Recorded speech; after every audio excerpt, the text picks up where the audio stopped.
and you're watching Bhakti Diaries.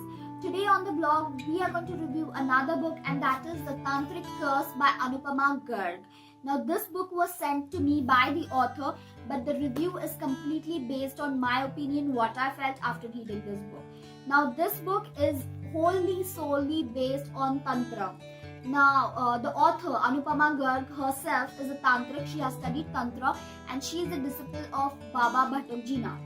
So, now what the author wanted to do is, in India, to be honest, first and foremost, when the author sent me this book, I myself was a little taken aback and I didn't want to read this book because I thought that it's going to be a little boring. It's going to be, I don't know, heavy to read. But I was really taken aback when I started reading this book. This book was there with me for a long time and I was a little reading it. But when I started reading it, it was really good. I could not keep this book down. In India, there is a lot of misconception about Tantra, a lot of misrepresentation, a lot of misunderstanding. What the author wanted to do by writing this book was she wanted to clear all these misunderstandings which is there regarding Tantra. So she went ahead and wrote this book to make people understand that what exactly is Tantra. Now, Tantra Vidya or Tantra knowledge comes directly from Lord Shiva. So this is a very pure form, very positive form of human psychology of study. But people think that it's black magic, it's hushed, it's talked in whispers. You're not supposed to talk about it. You're not supposed to, Tantric is considered to be like a person who does evil. So the author has tried her best to portray what Tantra is exactly. So this book is not just blabber about the whole thing, but this book revolves around the story of the protagonist Riya, who is like an 8-year-old Riya who lands herself mysteriously at the doorsteps of Shakti Dham, which is like really away from her house. Shakti Dham is owned by the Guru Satya, who is a Tantric, who is one of the best or maybe the best Tantric of the time. And Satya already has his son Krishna, but he accepts her in his life, in their life as his disciple, and he passes on his knowledge and everything that he knows to Riya. So he is breaking the age-old tradition of passing the to the next generation, who's a boy, but he does that and he gives everything, all that he's got to Riya.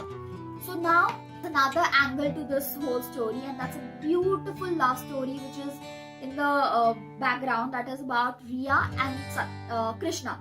So Riya and Krishna are like joined since the time Riya sets foot into Shakti Dham. The whole story is like really beautiful. The characters are nice and beautifully etched, detailed to perfection. Story is simple, very simple narrative. It's a page turner. It will keep you engrossed. I think the book is not only about Tantra and the love story and everything, but it is like a complete package of, women oriented, where the author has placed a lot of power in relationship, coming of age, how the love story progresses, how Riya is so independent and yet she is dependent on Krishna and Satya, how she has to find the purpose of her being in life, and how the purpose of your being is so important. I myself really relate to it because I do have a similar thought process that you do have a purpose in life. So the whole thing, the whole concept, relationship, interpersonal relationship, what are the choices that are made by Riya, what she does, how she chooses, will she choose Krishna over Tantra, learning Tantra, how things will unfold in her life.